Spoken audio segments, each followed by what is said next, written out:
Hello everyone, today we're going to take a look at Kite.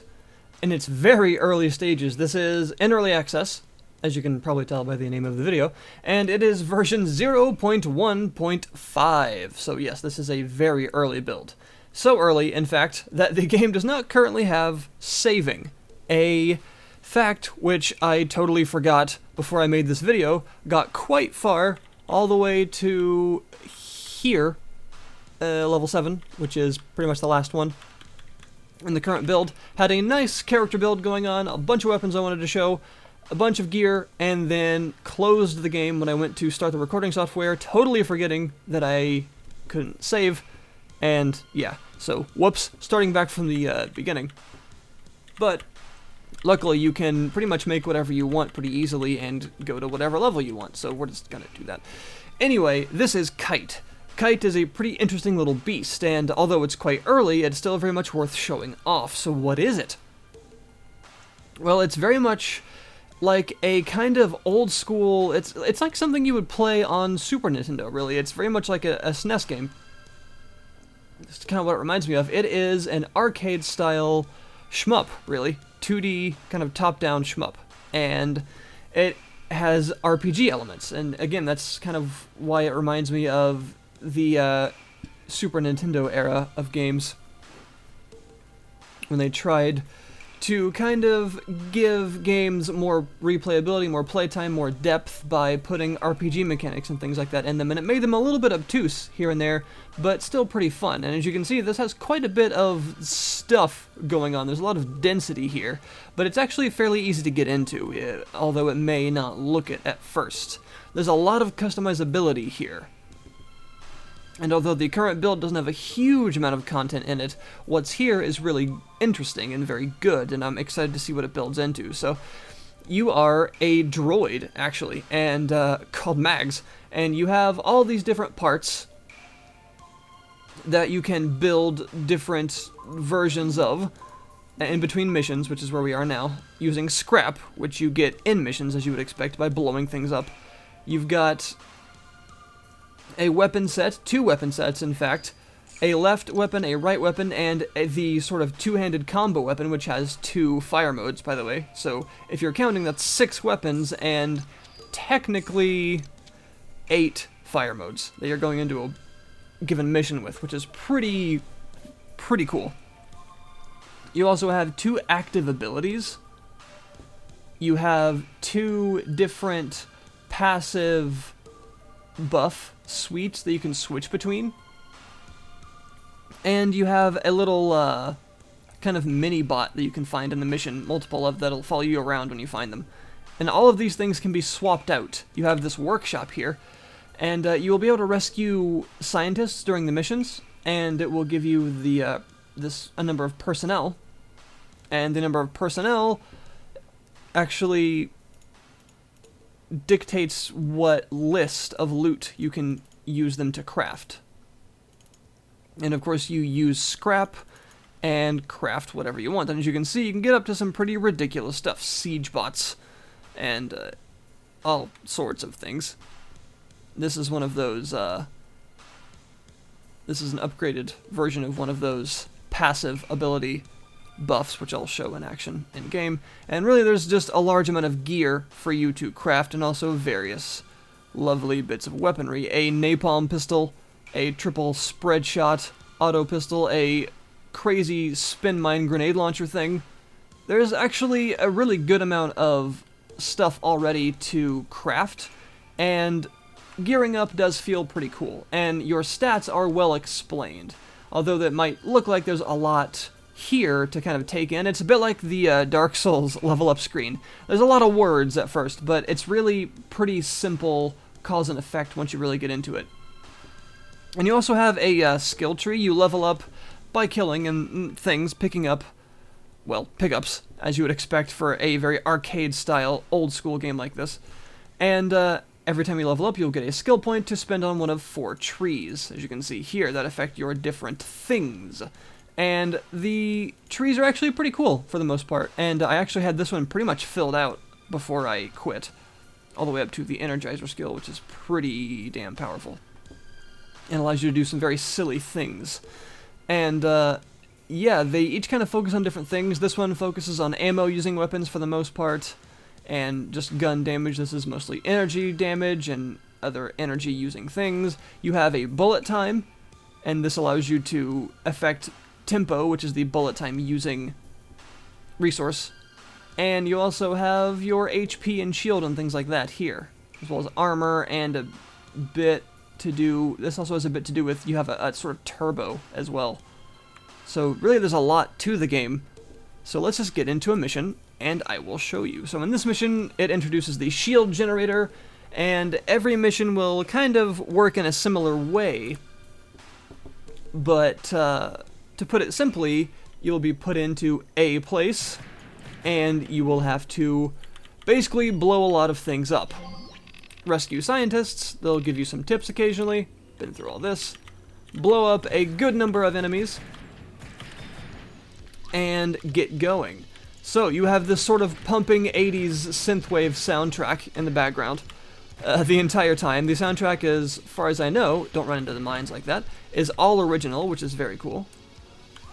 And it allows you to really feel what they were going for pretty much right from the outset, with the particular style of pixel art that they were going for, which is, you know, very... like I said, very Super Nintendo era-esque, and the way the whole game feels is extremely reminiscent of that era of gaming, although it takes the good parts of that era and definitely foregoes some of the less great aspects of it, I would say. Because not everything retro necessarily understands what actually made retro games fun.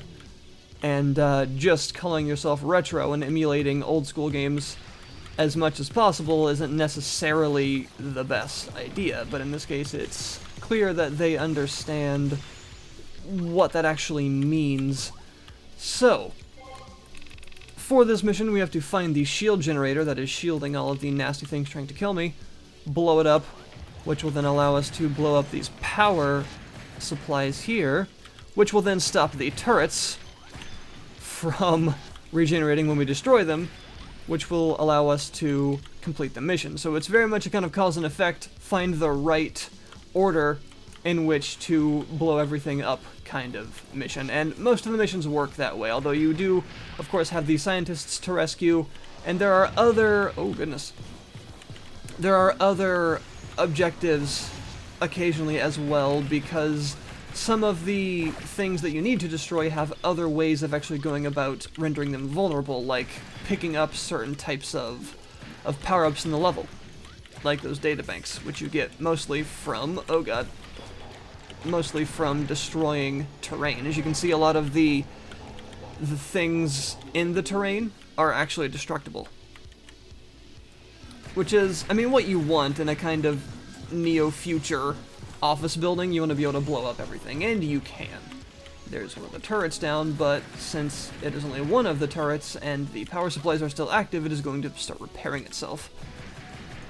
So we've got to destroy the power supply. So, the gameplay system works on a kind of multiple resource idea. You have, as you can see in the bottom left there, all of your resources kind of crammed together into one very Super Nintendo style resource pane. You have the battery, which is your energy, which is used for energy weapons. Some weapons use both energy and ammo. It's also used for this, which is your turbo, that allows you to run very quickly in a kind of a very silly looking manner. Oh god. You also have the bullets, which are your ammo, mostly used for ammo using weapons, which is pretty obvious. They reload slowly on their own, and of course the skill tree and various pieces of equipment that you can craft will have an effect on the capacity and speed of these resources. The kind of radar-looking blue Doppler thingy in the middle is your tempo, which is used for bullet time, as you can see here. As soon as I activate bullet time, that starts to deplete.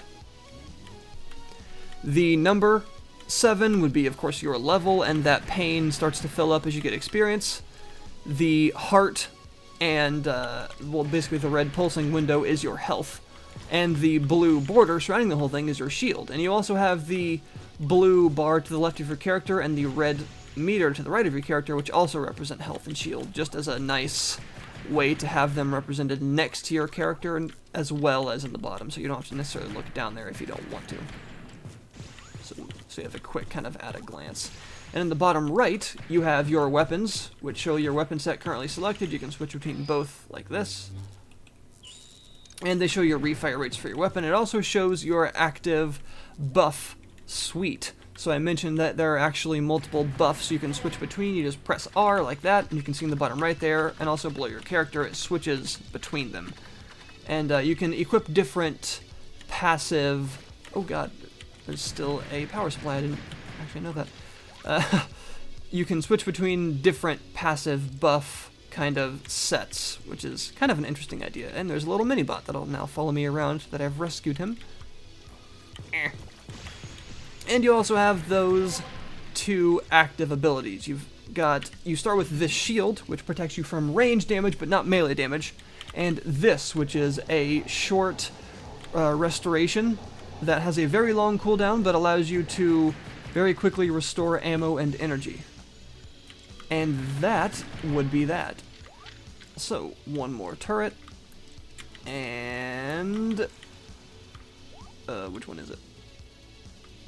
Oh, it would be the one that's over here, isn't it? Oh god!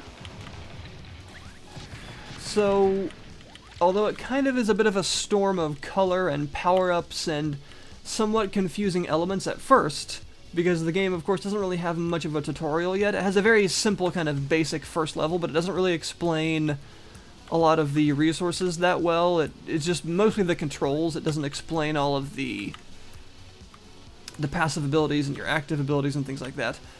And the idea that a lot of your other things can very much be buffed, like your bullet time and your turbo can actually be altered, for instance, by the skill tree. A lot of this is not really explained yet. It can be a little bit confusing when you first step into the game. It's a little bit overwhelming, but just take a little bit of time to get used to it, and, well, there we go. The missions are actually pretty manageable. And I got a B rank on that one. I have no idea what those symbols mean, by the way. I just know that if you get an S rank, all 4 of them unlock. That's all I know. There we go. So I have 2 points to spend in the upgrader here, so I'm going to get 1 point in agile frame, because agility is weapon damage. And I'm going to get 1 in anti-shock to help unlock more of this. That allows me to reduce burst damage to myself, so I don't get horribly killed as quickly. And I have a little bit of scrap to use to try and get some more equipment, so let's see. I think I'm going to get these because I can get double the benefit from hands, because you can just craft one thing of armor and actually equip them twice. So I'll get 16 armor, 6 intellect, 2 agility, and 40 tempo, basically. So I'll just craft that. Done. I could also craft a very simple thing if I wanted to, like a very easily upgraded thing. Ooh, extra range. That actually would be nice. Yeah, we'll get that. There we go. And as you can see, it automatically equipped one of the ARM modules, and it automatically equipped the comms module. But I can also do this and equip it there. As you can see, it reflects it in my stats. And there we go. Easy peasy. So I'll just go ahead and take you on another mission here, and we'll see how that goes. I think I actually like this for my energy weapon more. It's nice to have a spread of weapons for what resources they use. That way you're not without damage for a time when your resources are regenerating. So, this mission introduces the server, which is the thing I was talking about that makes you have to collect those databanks around the level in order to actually take down. So, as you can see, it's actually fairly simple. It is to the point, and it doesn't really involve too much in the way of you know, complicated story or anything like that. Like I said, it's a very old school experience, and it knows that. But there's nothing wrong with that for sure, and it knows what it is, most definitely. And although I think it might at first seem like a bit of a mess of mechanics, what with all of the, you've got the bullet time and the turbo and the different weapons and your active abilities and the passive sets and your gear, and there's a lot to it to actually start off with. It eventually melds, after a couple of, you know, moments of gameplay, into something very interesting, actually, and reminiscent of the old school experience without calling back to the not as enjoyable parts of those experiences. And this is definitely something that would be quite at home on the Sega Genesis or the Super Nintendo back in the day. And I do mean that in a good way. So, overall, I'm excited to see what it actually turns into, because even in its currently very early state, it's something worth playing.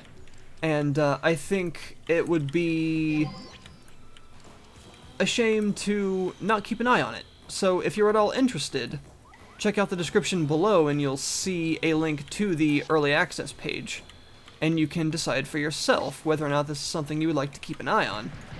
I recommend that you do. Right now it is available for the cheap and cheerful price of only $10, and I believe the price will go up as it gets updated and actually gets more content, but for right now, that's all you're gonna have to pay. Not a lot.